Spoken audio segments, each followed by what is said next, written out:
We heard from former President Trump this morning. He was speaking from Mar-a-Lago. I would like to listen to a portion of that. And she's running on a campaign of demoralization and really a campaign of destruction. But really, perhaps more than anything else, it's a campaign of hate. It's a campaign of absolute hate. And, you know, I said yesterday that she's a vessel. She is a vessel. It's a very big, powerful party with smart people. I have to be smart. But it's vicious. They're vicious, and they're perhaps even trying to destroy our country. All right. So, Sean, the former president spent his time at Mar-a-Lago there disparaging his opponent, which isn't necessarily a surprise, but he certainly talked about some of his policy proposals as well. He did not talk about the rally Sunday at Madison Square Garden and the arguably offensive rhetoric. I ask you because he is traveling to Pennsylvania. Pennsylvania has a high number of Latino voters. He did call the rally a love fest. Do you think he should have directly addressed the Puerto Rican community at some point? I mean, a community of U.S. citizens who can vote in this election. They can vote if they live in a state. I mean, look, let's get back to a couple things. Number one, on the ellipse, this is going to be a big balancing act for Kamala Harris. That you can't have an event and bill it as the place where January 6th is held and then try to pretend that you're not going to talk about January 6th. This is a bad place for the Harris campaign to be, right? The number one and number two issues are the economy. Things cost too much for the American people, and there's concern about immigration, border security, what's going on in the community. They don't want to talk about this because they have a record that they're not proud of, and it doesn't contrast well with the record of achievement that President Trump has. So that's going to be a big problem. If you're in the closing days of a campaign and this is where you are, issue-wise, you're in trouble. They have a problem, and that's an issue for the Harris campaign.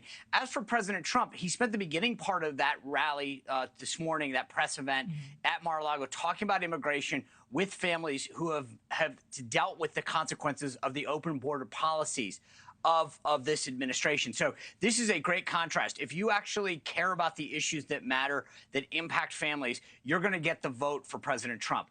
As far as the distraction that went on this week, everyone has denounced this. The campaign has waited. The idea that people should be weighing in on what a comedian said 4 hours before President Trump spoke is a media issue right now. The idea that we are still talking about it is only because people in the media are trying to keep it alive. It was denounced by the campaign out of the gate because a comedian made a comment that wasn't scripted in a stand-up routine that fell flat.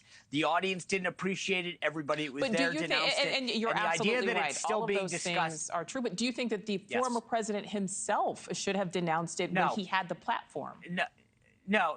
I'll tell you why, Nichole, because it just gives fuel to the left-wing media. His campaign came out and made it very clear that it didn't speak for them. That's all they needed to do. The only people that want to hear him talk more about this are people at NBC, Politico, New York Times. That's it. It's over, it's done with, and not one person cares about any of the outrageous and insulting, demeaning things that is spoken by Harris surrogates. Over and over Sean, again, you know these folks Sean, say some of the most disgusting things. Please, I'm waiting for the receipts of all of the disgusting things that Kamala Harris's surrogates have said about Puerto Ricans. Nobody on this campaign has ever described. Oh, so when you wait. So when you call, let's take out. So that Puerto Ricans can vote in 50 states, and let me remind you that the largest populations of Puerto Ricans in the United States are in Philadelphia and Orlando. Really well played, Trump campaign. And the third thing that I would like to say, while those things did not come out of his mouth, he was curated to be there because he is part of the identity and the vibe and the behavior that this party is espousing. It wasn't just what the comedian said. You had Dr. Phil on there saying DEI is fake when it was a black woman who gave him his entirely, massively huge, successful career. This isn't just a single person at a podium saying something so atrocious about my neighbors. How dare you? You are a party that is built on the mama bear vibe, and you're like suddenly just talking about people's kids like this?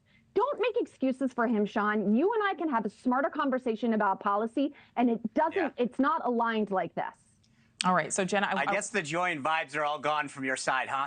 You notice a smile on my face because we're winning. And these guys are mad and angry and full of rage because they're losing and they know it. Because I'm the bottom embarrassed. line This is my country. I'm embarrassed. Yeah. Thanks for watching. Go to joinnn.com to find NewsNation on your screen. And don't forget to click the red subscribe button below to get more of NewsNation's fact-driven, unbiased coverage.